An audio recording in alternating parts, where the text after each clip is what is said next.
Mikhail Gorbachev, speaking here at Stanford in June 1990, quote, "The Cold War is now behind us. Let's not wrangle over who won it." Let's wrangle.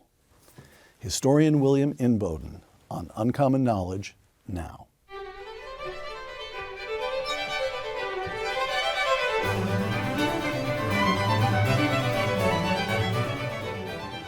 Welcome to Uncommon Knowledge. I'm Peter Robinson.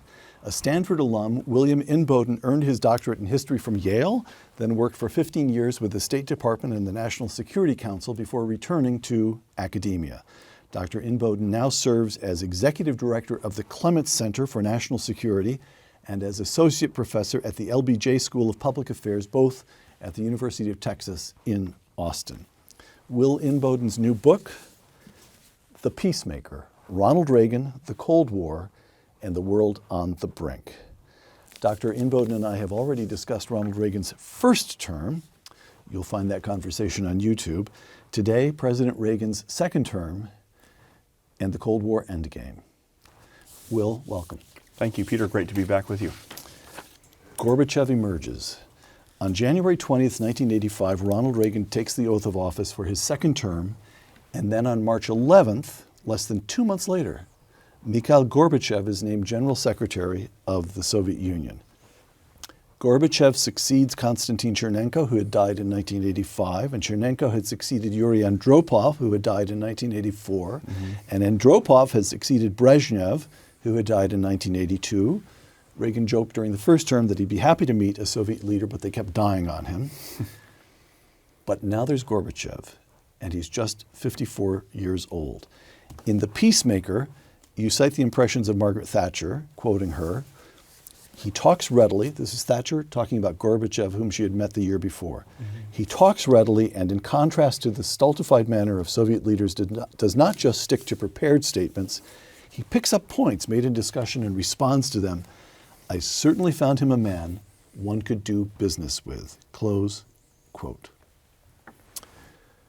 Just how much of a contrast is Gorbachev to the leaders of the Soviet Union who came before him? So in many ways, he's a dramatic contrast in style, right? I mean, he's younger, he's energetic, he's charismatic, as opposed to these, dour, drab, troglodytes that he had succeeded. Sick old men. Really. Yeah, sick old men. And he is genuinely committed to reforming Soviet communism in ways that his predecessors weren't. Glasnost and Perestroika, bringing more openness. Hoping to restart the economy. But it should be remembered that Gorbachev's goal was not to end Soviet communism; it was to preserve Soviet communism.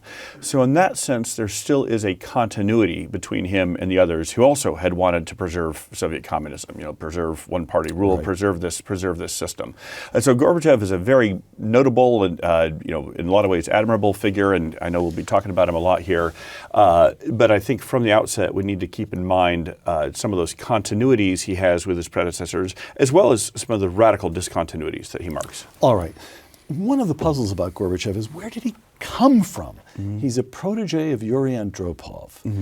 Yuri Andropov was one of the most vicious of the Soviet old men. Yeah. In 1956, he's on the ground in Budapest, and he's responsible for the conduct of the Red Army in crushing the Hungarian Revolution. Oh yeah, massacring so many Hungarians, yes. And we now know, as you note, I now know it because you said it, that the man who put Gorbachev's name to contention as General Secretary was Andrei Gromyko, the Soviet foreign minister, another man notable for his hostility to the West and his sort of old-fashioned wooden communism. Yeah, a real hardliner. So how does Gorbachev win the support of these hardliners? Yeah. Or how do the hardliners make a mistake? Or was it a mistake? Why this young man? Why this vigorous man? And why a reformer when the people who selected him were none of that? So, yes. And there still is something of a puzzle to this, but I think we can certainly see that Gorbachev was very shrewd, very wily at maneuvering within the Soviet system. That's why from pretty humble background in the hinterlands, he'd been able to rise up through the ranks of the party and eventually ascend to Politburo membership, and then position himself to be tapped as the supreme leader, if you will. But I think there was a growing sense among a lot of the Politburo that they were starting to see some of the weaknesses and fragilities of their own system. And none of them wanted to give it up, right? I mean, none of them want the system to collapse. But they thought, we do need to turn to a new type of leader. Maybe it is time for a new generation. I think they were embarrassed that in 3 years, 3 of their leaders had died, right? I mean, those grim facts speak for themselves. And there weren't any other obvious heirs apparent. The Peacemaker. While Gorbachev's accession stemmed primarily from larger dynamics within the Soviet system, Reagan's policies also played a role. Even one of Gorbachev's own advisors admitted his selection resulted in part from, and you're quoting the advisor, internal domestic pressures and Reagan's rigid position, leading to Kremlin fears of falling behind the United States, close quote. So how strong an argument do you want to make here, Will? Reagan is responsible for dealing with Gorbachev in Reagan's second term. But it looks as though you want to say Reagan himself may have played some role in calling Gorbachev into being. That's an eloquent way to put it. And short answer is yes. And here's where, again, one of the revelations from my research, and I know we're primarily talking about Reagan's second term right now, but just a quick nod back to his first term if we can. So as early as the spring of 1981, when Reagan is working with some of his NSC staff, primarily Richard Pipes, the eminent Sovietologist and Harvard professor who was working for Reagan on the NSC, when Reagan is working with them to start drafting what becomes his Cold War strategy, his anti-Soviet strategy, he's very clear that one prong of that strategy is pressuring the Soviet system to strengthen reformist voices and even to produce a reformist leader. And this is really important because it's not just that Reagan wants to, collapse that system, although he does. We talk about that. It's not just that he wants to deter Soviet aggression, although he certainly does. Because his goal is a negotiated surrender, because he wants to keep the Cold War cold and avoid a nuclear apocalypse, he is looking for a Soviet leader that he can negotiate with. He does some outreach. He writes letters to Brezhnev and Andropov and Chernenko in the first term, largely unrequited, or when they respond, it's more of a with a snarl rather than with an outstretched hand. But all along, what he wants to do is so weaken and stress the Soviet system that the Politburo feels like they have nowhere else to turn but to a reformist leader. And squeeze that system, squeeze it until back it produces them into a corner. Somebody we can work with. Somebody that he can negotiate with. And so this is not overly simplistic. I'm not saying that Reagan dictates, thou shalt select Gorbachev. Right. No. Gorbachev is very much a product of a lot of these internal Soviet forces. But the Soviet Union is not existing in a vacuum. The Soviet Union, for the previous 4.5 years, has been in a world where their nemesis, their arch rival, the United States, has pressed them into an arms race that they can't win, is delegitimizing them ideologically, is putting pressure on them economically, the full spectrum there. And that is certainly accelerating, I think, the internal rot and sclerosis of the Soviet Union. And so that's why I titled that chapter where Gorbachev is selected, Waiting for Gorbachev, because Reagan had been waiting for and looking for and trying to pressure that system to produce a Gorbachev. All right. Gorbachev's first moves. Again, we tend to think of Gorbachev as the popular figure, Gorby mania, the man who stops the limousine when he's visiting Washington and gets out of the limousine and shakes hands on Connecticut Avenue. Connecticut Avenue, exactly. Yes. The Peacemaker. On foreign policy, Gorbachev started off with a hard line. Explain. Yes. So partly because Gorbachev was worried about the Soviet Union's deteriorating stance in the Cold War, The correlation of forces he felt like was moving against them. He doesn't want to come in conceding. He wants to turn things around. And so even though he sees that the Soviet invasion of Afghanistan has turned into a quagmire, he often calls it our bleeding wound, his first moves are not to start withdrawing from Afghanistan, it's to double down. So he actually increases the number of Soviet forces in Afghanistan and gives them more advanced weapon systems, and essentially, he tries to go for a win in Afghanistan, right? This is not a peace-minded, conciliatory move. When he's meeting with the first tranche of Western Allied leaders, his first few days in office, especially with the Japanese and with Chancellor Kohl from West Germany, he's trying to split them from the United States, right? He's trying to lure them away from the United States. He sees America's allies as a source of America's strength, and he wants to weaken the United States from that. So he's much more aggressive there as well. He's doing nothing to reduce the SS-20 deployment or anything. So his first few months, even if he may be more charming, more charismatic, easier to talk to, he is not taking any conciliatory policy moves. The first game he plays is the old one. So, yes, exactly. Is that right? Yes. Yeah. Okay. Yeah. So you touched on this, Will, but I want to draw it out a little bit more. We spoke in our first conversation about the Strategic Defense Initiative, the military buildup, the deployment of intermediate-range nuclear forces in Western Europe and so forth. But we haven't talked about the Reagan Doctrine. And the argument you lay out here is that Gorbachev wasn't such a nice guy until he ran into the brick wall of Ronald Reagan. And part of that brick wall is just take us through the Reagan Doctrine, which doesn't become formalized. That name Reagan Doctrine, I forgot when you say it emerges. I think it's the State of the Union speech in 1985. Okay, yeah, so yeah. Second term. Yeah, second term. Go ahead and but the policies had been there earlier, yes. Take us through that. Yeah, so in a nutshell, the Reagan Doctrine is the United States supporting anti-communist forces in their fights around the world. It is, in some ways, a hard lesson learned from the Vietnam War, right? So the United States does not want communism advancing around the world in the developing world. We had certainly made a horrible mistake in how we tried to respond to that in Vietnam, right, with 59,000 dead American soldiers and a lost war there. And the American public has no more appetite to send hundreds of thousands of American ground troops fighting in distant, faraway wars, even if it's to stop communism. So Reagan doesn't want to get into any of those hot wars. He's very careful about where he actually deploys American troops.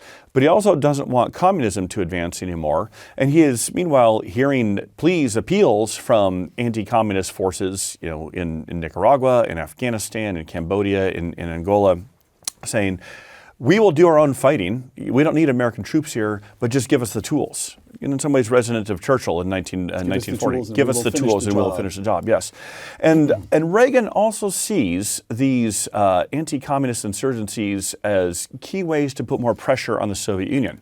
He knows that part of the Soviet Union's economic fragility is coming not just from they can't feed their own people, but they are spending billions of dollars a year, or whatever that converts to in rubles, trying to prop up these communist governments. The Sandinistas in Nicaragua, the communist government in Angola, so on and so forth. And so Reagan thinks, all right, if for a fraction of that cost, and it's usually, maybe about, the United States is providing maybe 10% of the aid to these anti-communist forces that the Soviets and other communists are providing to the governments. For a fraction of that cost, we can support these people fighting for their freedom against the communists and impose more costs on the Soviet Union itself. And this is especially exemplified in Afghanistan, where we're not just imposing financial costs, but this is the only part of the theater where it's Soviet forces themselves, right? And Reagan, as amiable and kind as he could be in many ways, is absolutely ruthless when it comes to fighting communism. And he is very deliberate about part of our strategy in Afghanistan is we want to send as many Soviet soldiers home in body bags as we can. And he particularly ramps that up in 1985. So he sees Gorbachev increasing, doubling down in Afghanistan, and Reagan says we will meet you there as well. And he knows that will also put more pressure on the Kremlin. All right. So there's the Reagan Doctrine. Right. Yes. Yeah. Gorbachev and Reagan meet. Geneva. In Geneva, 1985, Reagan and Gorbachev meet for the first time.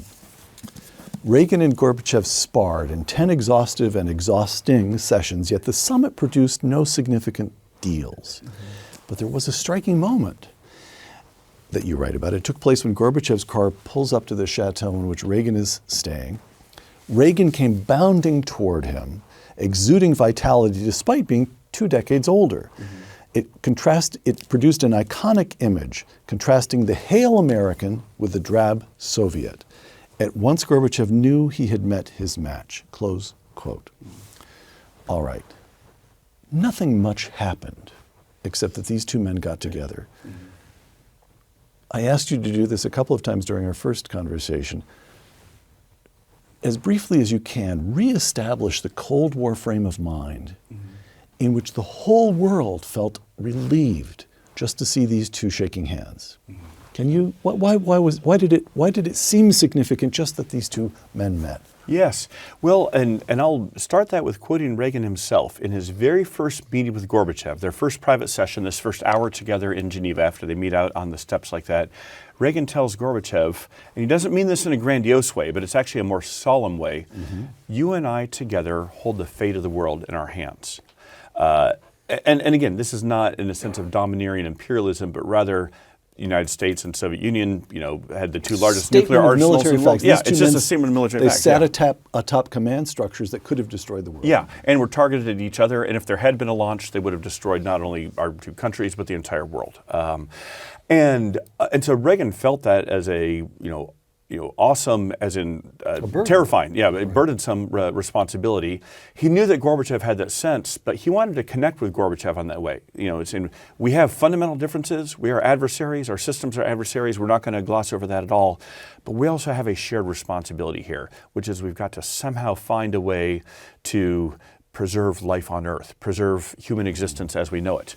And so that is why the entire rest of the world throughout the Cold War would watch American-Soviet superpower summits with fraught anxiety and some hope, because no one in the world wanted to be destroyed in a nuclear holocaust. Reykjavik, October 1986. Reagan and Gorbachev meet again, this time in Reykjavik, Iceland. And this is a momentous event. And it takes some telling, but I'm going to compress it. Yes. Gorbachev offers, to Reagan's surprise, massive reductions in nuclear weapons.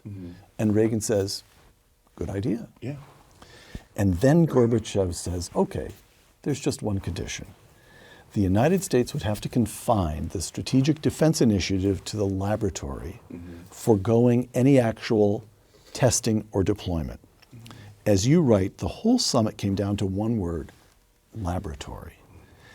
Now, this country's Union of Concerned Scientists had already denounced SDI as unworkable, a fantasy.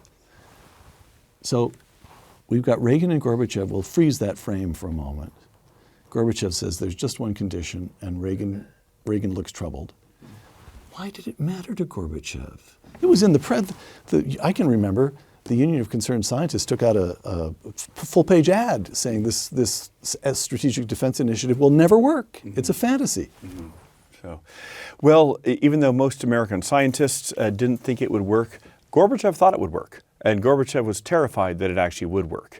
And, as Gorbachev had come into office, even though he saw the United States as his adversary, he also was fascinated and quite jealous of American technology. And he really saw rightly, I think, that a lot of the keys of America's economic prosperity are driven by our innovation and our entrepreneurship. And in Gorbachev's mind, anything the United States decides it wants to develop or invent, it probably can. So he doesn't know the technical aspects of SDI either, but just that he was pretty convinced, and it's very clear if you read all the summit transcripts, he was obsessed with SDI. Gorbachev also, another reason why he's so concerned. Can I just pause for a moment? So I just want to make sure, he's obsessed with SDI, not because he's a fool, but because, and he's not looking at it the way, this is all in the form of a question. He's not looking at it the way the Union of Concerned Scientists in the United States, the velocity is very hard to do this, don't have the computer part, it won't work. He looks at the United States from a distance and says, I don't know what technology they're going to develop, But if they spend money on this research project, they'll come up with something, and we won't be able. What he's responding to is American dynamism. Yes. And he wants to rule that out. Let's just go back to the old game of matching each other, tank for tank and nuke for nuke. That's a game we can continue to play. Is that right? That's it. And there's one other key dimension here is by October of 1986, when they meet in Reykjavik, Gorbachev has been in office, year and a half roughly there. And he has now realized just how decrepit the Soviet economy is, just how weakened the Soviet system is. And he knows that pretty much at that point, the only area that the Soviet Union has an edge over the United States is in ICBMs. The Soviets, especially with their SS-18, still have, a stronger and larger ICBM arsenal than the United States. So Gorbachev sees that as his ace in the hole, if you will. Like, this is the one source of leverage he still really has over the United States, is they have, more and bigger ICBMs than we do. SDI threatens that, and so he now realizes even as an SDI that doesn't work very well can throw off all the Soviet calculations. Yes, yeah, exactly. Profound game changer. And so he, on the very possibility that SDI might actually become operational, he realized it would then eclipse the one final source of strength or advantage the Soviets still have.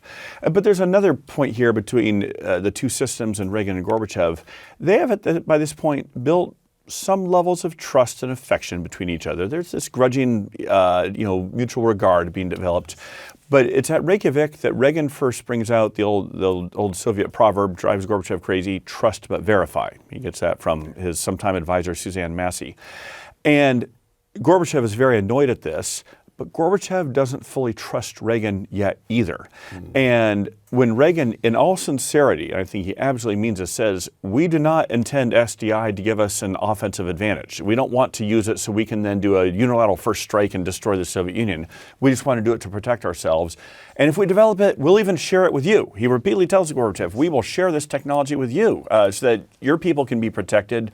And his worry is that maybe some rogue state, he even says, Libya under Gaddafi might develop a nuke.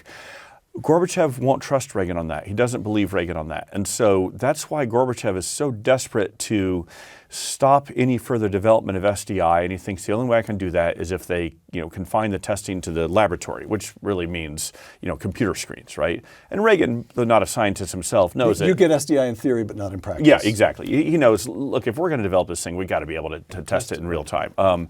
And so it's that one word laboratory that the whole deal falls apart to abolish all nuclear weapons, but that symbolizes still ultimately a failure of trust. So Gorbachev presses, and Reagan stands up and walks out. Yeah. And there are photographs of the two of them saying farewell to each other, getting into their cars, their motorcades, in front of that. They both look angry and exhausted. Yes. The Peacemaker, though the initial consensus dismissed Reykjavik as a failure, and they seem at the moment to have felt it was a failure themselves. What few saw in the summit aftermath, including Reagan's critics, staff, and allies, is that on the island nation of Iceland, somewhere between the outer periphery of Europe and the nowhere of the North Atlantic, that won't appear in any travel brochures for Iceland, but it's a good description, the Cold War began to end. Though Reagan and Gorbachev parted with acrimony and without a deal, both saw that they had created a new realm of possibilities. Explain. Yes, this is where, even though they don't come up with a deal, even though they both walk away angry, ashen-faced, Gorbachev's final words to Reagan were, "What else? I don't know what else I could have done." And Reagan says, "You could have said yes," meaning, we did have this deal on the table to abolish all nuclear weapons. But what they both saw with each other is, this guy, the one across the table from me, is willing to take some radical, bold steps to reduce the risk, the threat of nuclear war. Way more than any of his predecessors has done, way more than any previous Soviet leader, way more than any previous American president. And even though they didn't have enough trust at that moment to conclude the deal, seeing the risks that the other was willing to take, seeing how far he was willing to go, creates in both of their minds a sense, maybe when the time is right, we can take this a lot further. Okay.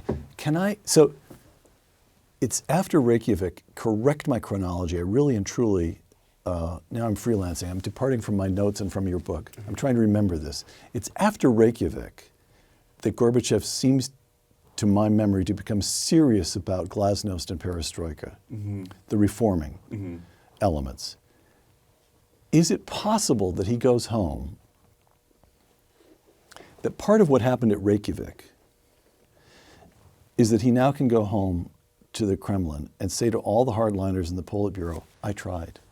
The game is over.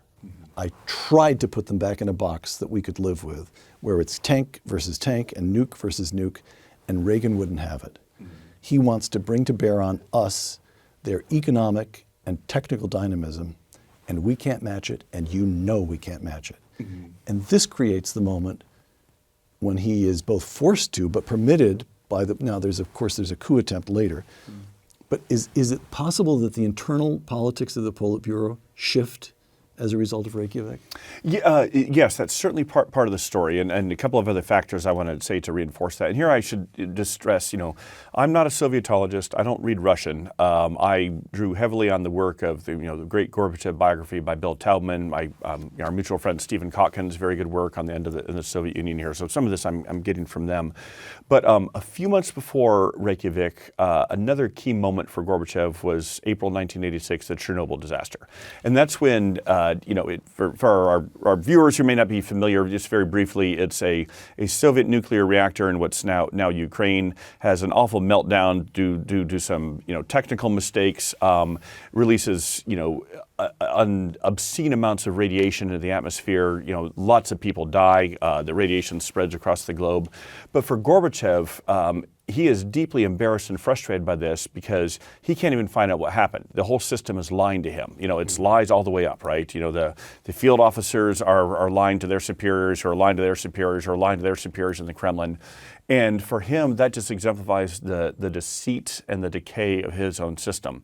So a few months later, when he's at Reykjavik, he's still trying to hold the line with Reagan, but this is a Gorbachev who's losing faith in his own system and just realizing he just feels embattled from without and within. He can't trust the people around him. He can't trust the people under him. His own system's not working. And meanwhile, he's getting tremendous outside pressure from this American president denouncing the oppression of dissident, so all these different pressures are coming in. So that's when Gorbachev gets, I think, more serious about pushing the internal reforms, but also, he goes back to Moscow, and a few months later, he decides, again, going back to a phrase we mentioned in our first episode, those American intermediate-range nuclear missiles in Europe, he still is calling them a pistol pointed at his head. So it's that combination of feeling backed into a corner, of the pressure he's feeling, and also coming to terms with just how rotten and corroded his own system is. He thinks, I've got to go back to the table. I've got to cut a deal with the American president. Okay. We spoke in our first conversation, episode 1, about Reagan's rhetoric during his first term. And it remains important during the second term as well. Berlin, June 12th, 1987.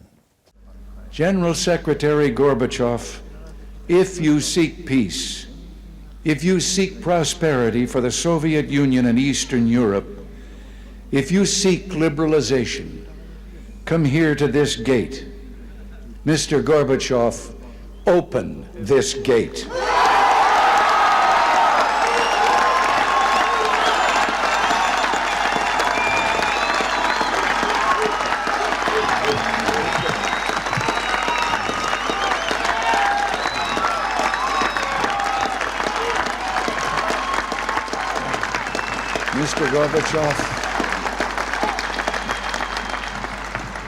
Mr. Gorbachev, tear down this wall.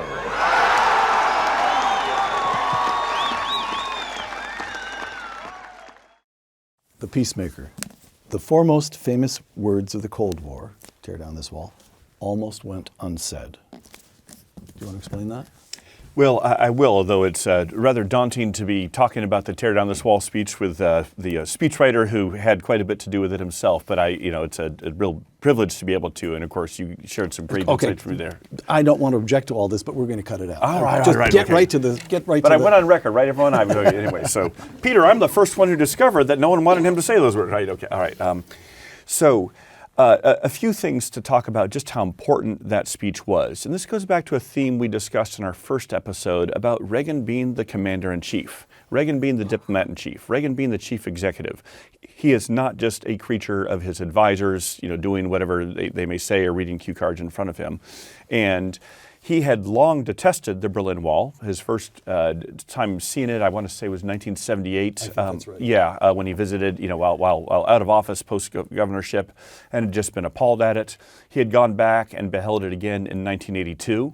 He was asked about it in 1982 by a reporter, what do you think of this? And he said, it's as ugly as the idea behind it. Again, a pithy comment, but very important concept there, as the idea behind it. So for Reagan, the Berlin Wall itself as an edifice is a monstrosity. But even worse is what it represents.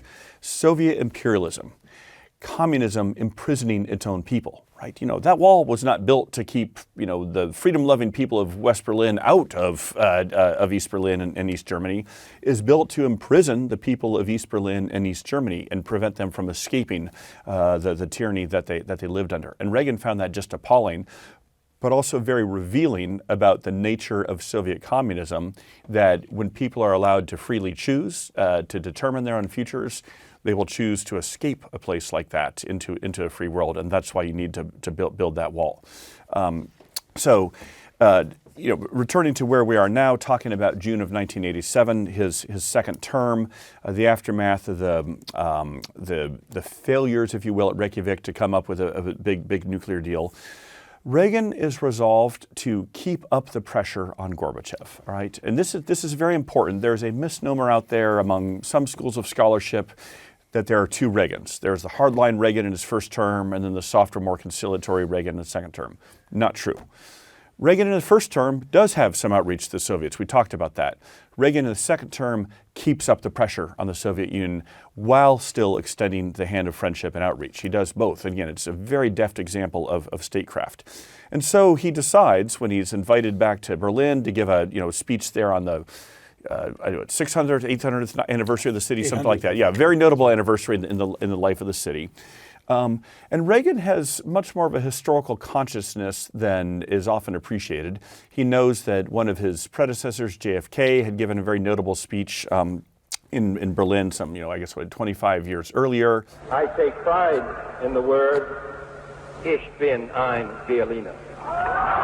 Right after the wall had been built, declaring his solidarity with the people of Berlin. And so Reagan sees himself in that continuity of Cold War history, but he wants to take it a step further. He doesn't just want to acknowledge or even denounce the wall, he wants it to come down. But as you well know, even though many of his foreign policy advisors were quite fractious and divided amongst each other, you had differences from the State Department and NSC and the Defense Department, pretty much all of them agree on one thing. Mr. President, don't say those words. It's too provocative. Gorbachev is already feeling a little bit embattled. It will put him on the spot. They wanted to take the pressure off. Exactly. Let's take the pressure off. It'll upset our allies. But Reagan often saw himself rightly.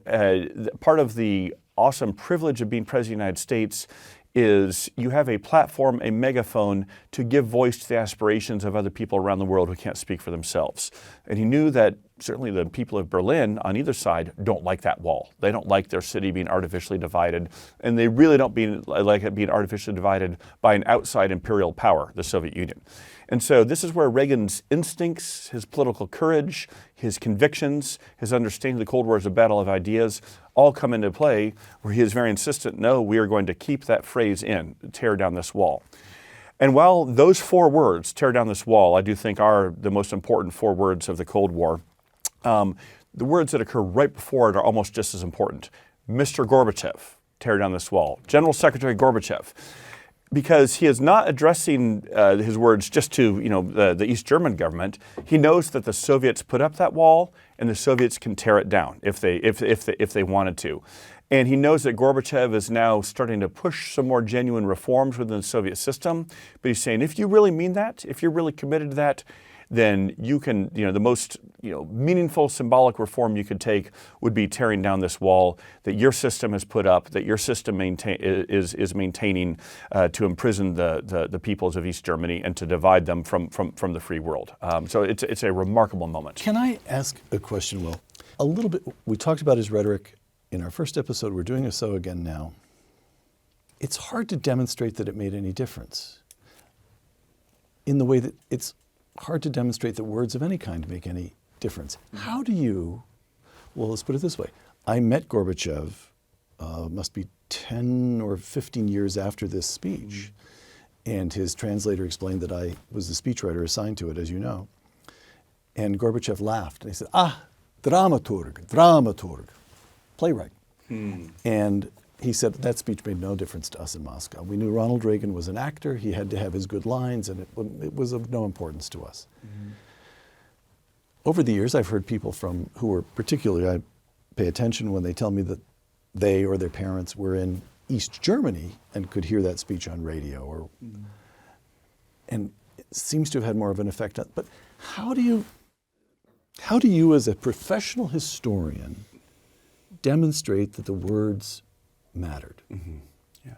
Well, we need to acknowledge that causality from a speech to actions later is always going to be somewhat elusive, right? But let me. So history. Part of what you're saying here is that the work of a historian is judgment and closer to art than science. Yeah. All right. It is. Sorry. But that said, no, I do think there's some important takeaways we can highlight here. First of all, in highlighting Gorbachev and the Soviet system's responsibility for the wall in the first place, it is part of Reagan's further effort to show just how illegitimate this system is and to communicate to the people living behind the Iron Curtain, living behind the Berlin Wall, living inside the Soviet Union, who do aspire to a better life, letting them know that you have an ally and a friend in the American president and the United States. Can we quantify how much that emboldens those people or inspires them? Not really. I can't give you a statistical regression on that. But my goodness, we've heard overwhelming accounts from so many of them. Natan Sharansky is a great one, just one of many famous Soviet dissidents, saying that yes, the American president he gave voice to our aspirations and he spoke the truth about the system oppressing us. So that right itself there is significant. But as we now know, 2.5 years after Reagan gave that speech in November of 1989, the wall does come down. Now notice I just used passive voice there because I want to make an important point. The one thing Reagan gets wrong, if you will, is it's not Gorbachev who comes and tears down the wall. It's the people of Berlin who take it down themselves. Absolutely. I will give Gorbachev a measure of credit on one thing. Gorbachev had been signaling that he was no longer going to follow the Brezhnev Doctrine, which had previously been anytime the peoples of Central and Eastern Europe get restive and want to throw off the yoke of Soviet oppression, we will send in the tanks to crush them. He keeps the Red Army in the barracks. Exactly. He keeps the Red Army in the barracks. And so Gorbachev, let's give him some credit for what he doesn't do. He doesn't send in the tanks to crush the people of East and West Berlin as they want to tear down the wall. But ultimately, it is them who tear down the wall. But I've got to think that at least some of them perhaps had Reagan's words echoing in their ears and knew that they have a friend in the United States. One more summit. December 1987, Gorbachev visits Washington. And this time, Reagan and Gorbachev sign a treaty on intermediate-range nuclear forces. The treaty requires both nations to eliminate their INFs. And this is the first time the superpowers have ever agreed to reduce nuclear weapons, let alone to eliminate an entire class. The conservative National Review, founded and run by Reagan's longtime friend William F. Buckley, lambasted the INF Treaty as Reagan's suicide pact. And in a private letter to Reagan, Buckley further remonstrated against the treaty. Reagan's conservative critics missed the point. The Kremlin had just blinked. So, yes, this is where Reagan, as a master negotiator, as a visionary in wanting to transform the Cold War, he knows how to take yes for an answer, even if it may be 80% of what the ideal solution would have been. And he knew that he had gotten to Gorbachev pretty well by this point. That he knew that Gorbachev, in being willing to take the step of eliminating all those weapons which he'd resisted for so long, was potentially the beginning and end of the Soviet Empire. Because no previous Soviet leader would have agreed to take any sort of step like that. And something else I want to highlight is earlier, a few months earlier, and the specific, the exact chronology is escaping me for now. Gorbachev had made an initial overture through Secretary of State George Shultz saying, "Okay, Reagan, I'd be willing to eliminate all of our SS-20s deployed against Europe," and those were the main ones, right? But Gorbachev also had a good number of SS-20s deployed in the Far East, targeted at America's allies, such as Japan and South Korea, and also against our, at the time, sometime partner, Communist China, Beijing. And because these missiles are mobile and can be moved, Reagan knew that, look, the Soviets may, if they get rid of them, target Eastern Europe, it would just be a couple of weeks of redeploying them from the Far East over here. And also Reagan had made a commitment to our Japanese allies, we will not sign a treaty that leaves you vulnerable to those missiles too. And so because Reagan saw the Cold War as truly global, because he saw our posture in Asia as especially important, he had held the line, and Reagan and Gorbachev had further conceded. Gorbachev came back and said, all right, Ronnie, you win, we're going to eliminate all of them. And so it's a remarkable moment in its own right, but also what it symbolizes about the possibilities of the future. Now, you mentioned a moment ago this argument, and we both live in an academic environment. It seems to be a standard argument now, almost the default argument, almost the received wisdom, that there are two Ronald Reagans. There's the bellicose Ronald Reagan of the first term who accomplishes nothing. And then there's the conciliatory, soft Ronald Reagan of the second term, and that's when the Cold War ends.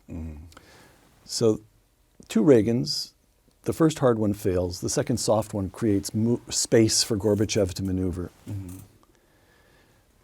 But doesn't the INF treaty that they sign in December of 1987, well, let me just put this to you.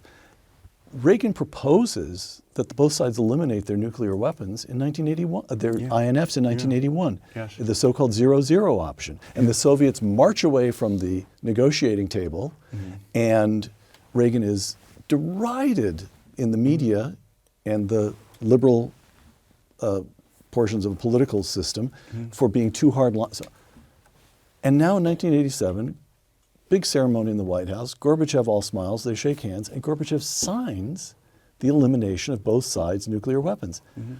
Ronald Reagan's position remained consistent. It was the Soviets that changed. I mean, isn't that obvious? Yes, well, it certainly is to you and me. And again, I know we hadn't gotten into this as much in our earlier episode, but yeah, in 1981, I think it's November of 1981, we gives that famous speech, calling for the zero option, saying, we want the Soviets to eliminate all those intermediate range nuclear missiles, and if they do, we won't deploy ours and eliminate ours.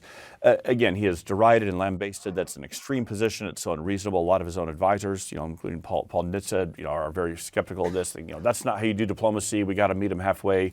And Reagan holds the line. And 6 years later, almost to the day, the Soviets move all the way over to Reagan's position, right? Yes.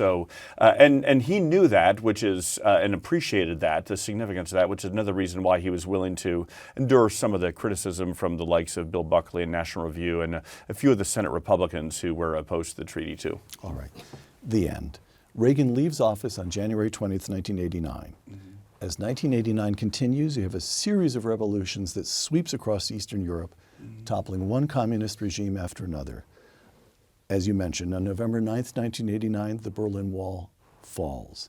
And on December 25th, 1991, the Soviet Union itself goes officially out of existence. Two quotations. Mikhail Gorbachev, speaking here at Stanford in June 1990, just months before the country of which he was then president would cease to exist. Quote, "The Cold War is now behind us. Let's not wrangle over who won it." In other words, who won, who lost, not a useful question. Margaret Thatcher, in her eulogy for President Reagan in June 2004, quote, "Others hoped at best for an uneasy cohabitation with the Soviet Union. Ronald Reagan won the Cold War not only without firing a shot, but also by inviting enemies out of their fortress and turning them into friends," close quote. Now, who has it right? Those aren't exactly contradictory statements, but Gorbachev is saying, let's not even address this question. And Thatcher is saying, no, it's important to know who won and how it happened. Yeah. I think Thatcher has it much more right. And again, this is with all due regard to Gorbachev, who, as you know from the book, I give a pretty favorable assessment to overall. And Reagan himself would say Gorbachev was an essential partner of mine in all this, right? I mean, so this is, even though I'm trying to highlight the role of individual leadership in history, this is not an oversimplified take that only Reagan by himself unilaterally dictates these outcomes. No, not at all. But I hope I've shown that he played a key role in creating the conditions for Gorbachev to come to power, and then had the courage to embrace Gorbachev as someone he could work with. But back to the specifics of your question, in some ways the timing matters. So when Gorbachev is here at Stanford in June of 1990, he is still committed to trying to preserve Soviet communism, right? He still hopes to. Yeah, he's still trying to hold it together. So of course he can't get up there and say that we are, about to collapse and surrender. And then, a year and a half later, and some change when he is being ousted in a coup. That's not the outcome that he had necessarily wanted.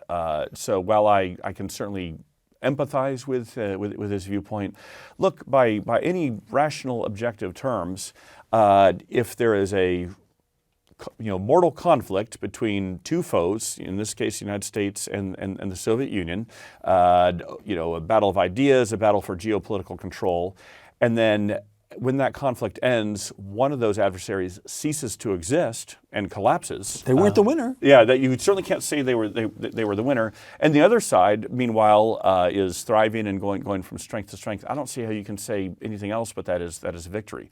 It's a peaceful victory. It's very notable. Gorbachev certainly plays an indispensable role in all that. I hope readers who have a chance to read the book will see that I give credit where credit is due there. But yes, I think we absolutely should say it's a victory. All right. From one of the blurbs or endorsements for the Peacemaker, this is historian Frederick Logevall, quote, "A luminous examination of one of the most consequential yet elusive figures in modern world history." And you yourself called him inscrutable. And then there's this. There's some people who are unfathomable, like Ronald Reagan. All these books about Ronald Reagan, and nobody knows who he was. I consider that a great accomplishment on his part. Nobody knows who he was. Why? Why is this man so elusive? Did you feel that? You did call him inscrutable yourself. Yeah. Did you feel that as you were working on this book? At times I did. And as readers will see, this is not a conventional biography of Ronald Reagan, right? It doesn't go, birth to death or anything like that. Of course he's a central figure. That's why, the title is the way it is. But it's just a study of his presidency and then of foreign policy in his presidency. But that said, even, the beginnings of an undertaking like this, I certainly was trying to get my mind around or, understand him. I think in some ways I was able to, readers can judge, of course, start to see the world through his eyes. I wanted to show what does the world look like when you're taking the first oath of office, when you're facing this radical uncertainty and this terrible threat from abroad and this divided nation of home. How do you go about devising your strategy and implementing it? But I will admit, because he is not what I would describe as a deeply introspective person or someone who leaves an extensive catalog of his interior life and thoughts, and he doesn't owe that to us. This is not a criticism, it's more just an observation. There are certainly limits to what any scholar working on him, a biographer or this type of book, can fully understand. I love his diaries; those give you some glimpses, but still, those again are not deeply personal revelations necessarily. So I don't fault him for some of this inscrutability in certain ways. I'm trying to think of contrast here. John Adams never had a thought that he didn't put down on paper. Yeah. From the age of 15, as far as I can tell. Yeah. You got him. You got Theodore Roosevelt, who's all exterior surfaces. You can see him in action. And then is FDR? Is there a certain elusiveness about FDR? He's the other one I was thinking of. Yes. Yeah. There's something about these two. Yeah. Maybe others, but those two. Yeah.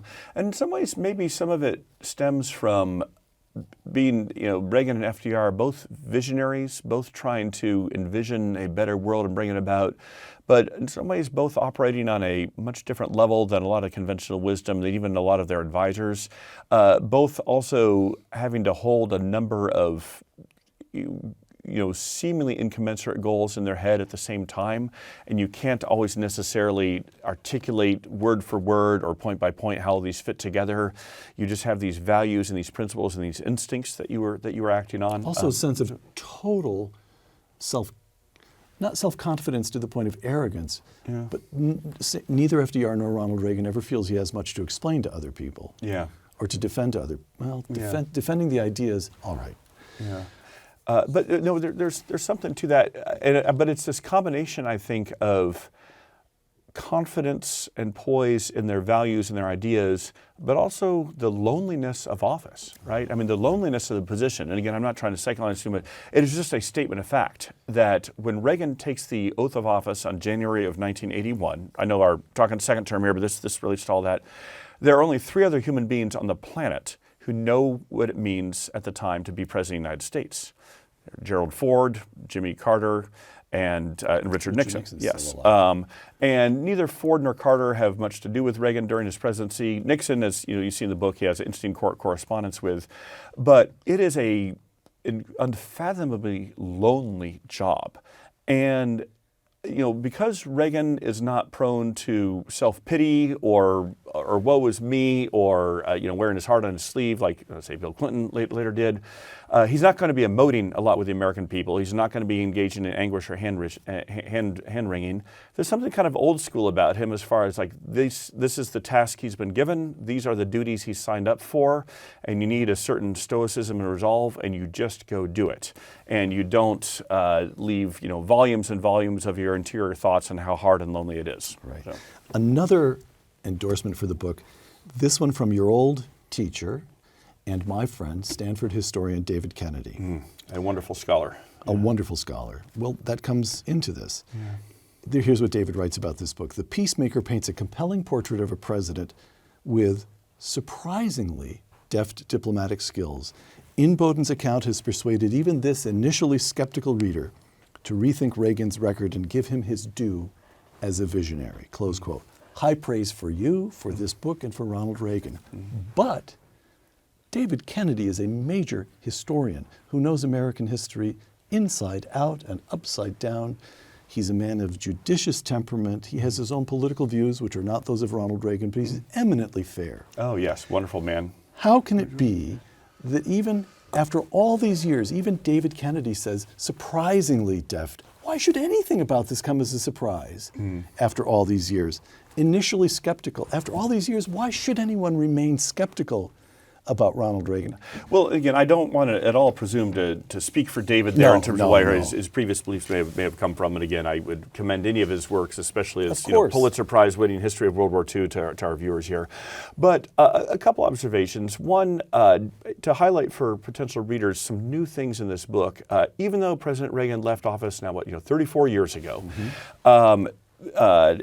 because of how slow the U.S. government is in declassifying, documents, it's only been in the last 10 years or so that quite a few of the, previously top secret classified National Security Council documents, transcripts of Reagan's meetings with heads of state and so on and so forth have been declassified.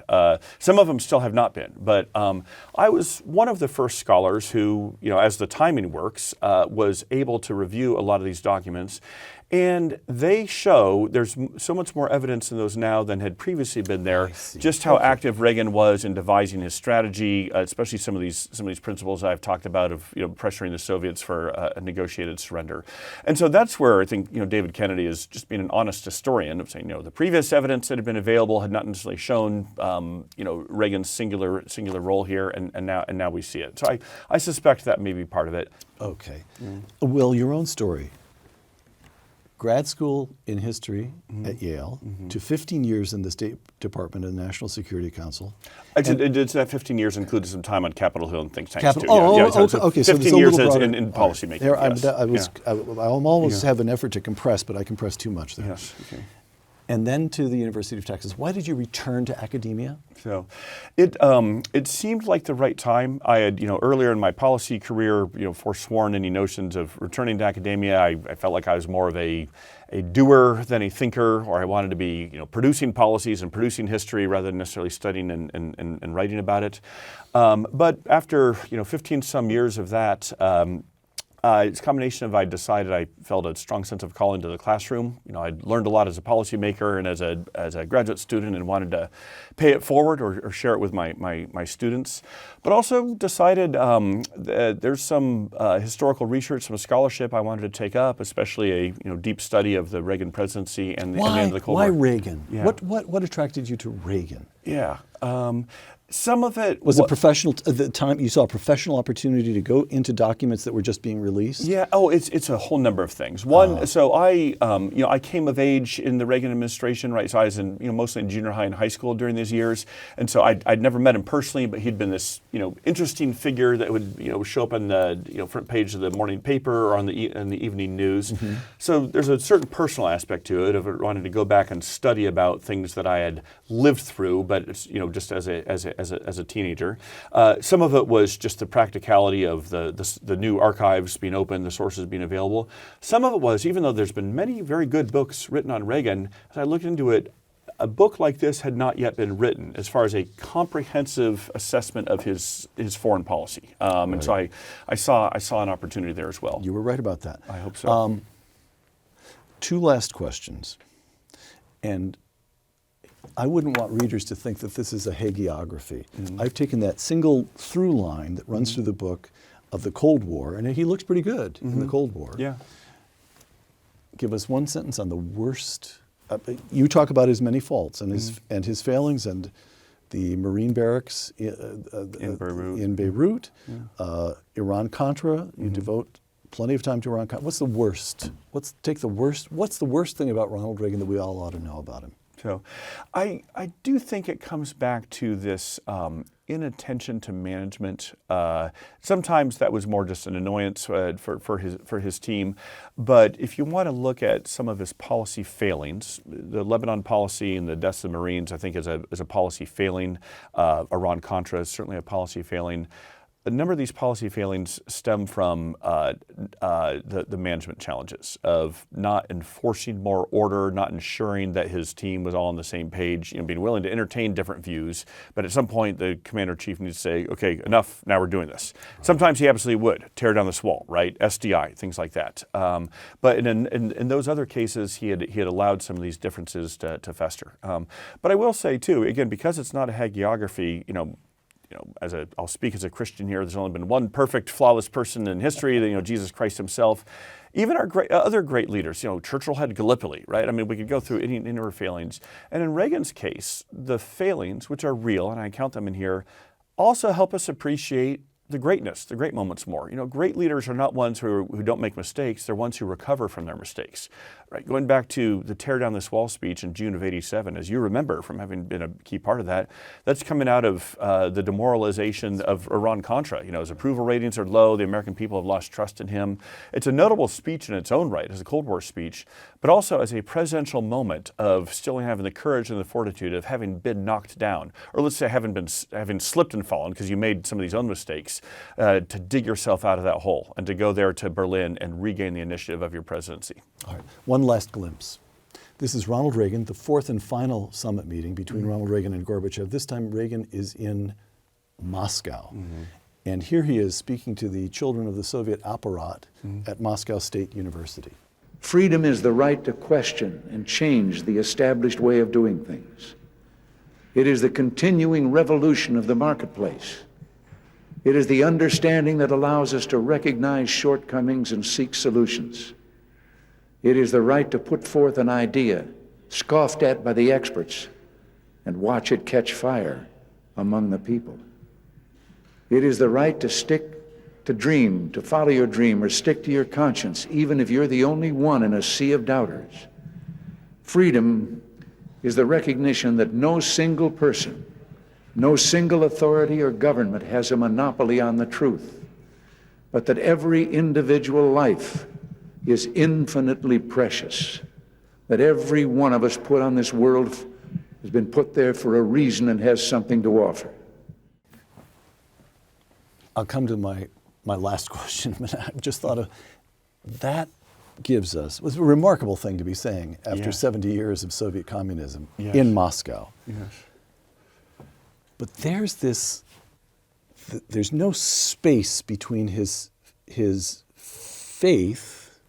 That wasn't doctrinaire Christianity, but his insistence on human liberty, there's no space between liberty and the sacredness Yes. of human life. Is that right? Absolutely, yeah. So Reagan is not some radical materialist libertarian here, right? I mean, he very much believes in ordered liberty. So he believes that free societies are predicated on individual human dignity, but also on robust social capital, on family, on church, on community. And that's where, even though the Cold War is not over yet then, the Soviet Union hasn't collapsed yet, he's seen the seeds of that. He's seen the beginnings of that. And that speech is so remarkable because I see it as his declaration of victory in the battle of ideas, and yet it's a very gracious declaration. There's no gloating in that no speech. gloating at all. No. It's a reminder that he detested Soviet communism as a system, but he never saw the Soviet people as the enemy. And it's almost his appeal or his entreaty or his friendly advice to them of, you're going to face some challenges on what comes next. What comes next after this, this awful, rapacious system that has oppressed you for 7 decades is gone. Well, let me share with you what has worked for us. Let me share with you my own convictions as a fellow human being. Let me share with you what has worked for us as Americans in the free world. And it's this, this combination of free markets and free peoples and free societies undergirded by a bedrock of values, of religious faith. It's a speech from a friend. So yes, exactly. It's a speech from a friend to what he hopes will be his new friends. Yeah. Last question, and I return now to students on this campus here at Stanford, of which you are a graduate yourself, and students at UT, where you teach now, and students at the University of Florida, where your friend Ben Sass is now becoming president. Kids, they don't know anything about Ronald Reagan. They have no memory of him. Give them a sentence. What do they most need to hang on to about the 40th chief executive? So, boy, just a sentence. I think it's a sentence that would have two words in it: courage and convictions. Right? There is a real dearth of leadership in for the current generation. Without commenting on any of our current political class, I think wherever you fall on the political spectrum, left, right, center, up or down, for that matter, there are very few inspiring figures in public life today. There's very few, certainly strong leaders. And I think the younger generation, they feel that gap, and they're yearning for something like that. And I hope for those who watch this episode or read the book, they will see a picture of what a courageous political leader looks like, and what a leader with a strong set of convictions grounded in principles and ideas looks like. They may not agree with all the particulars of that, but they can see it as a case study of what it looks like when you have that, and just how transformative it can be. Courage and conviction. Yes. William Inboden, author of The Peacemaker, Ronald Reagan, The Cold War, and the World on the Brink. Thank you. Thank you very much. For Uncommon Knowledge, the Hoover Institution, and Fox Nation, I'm Peter Robinson.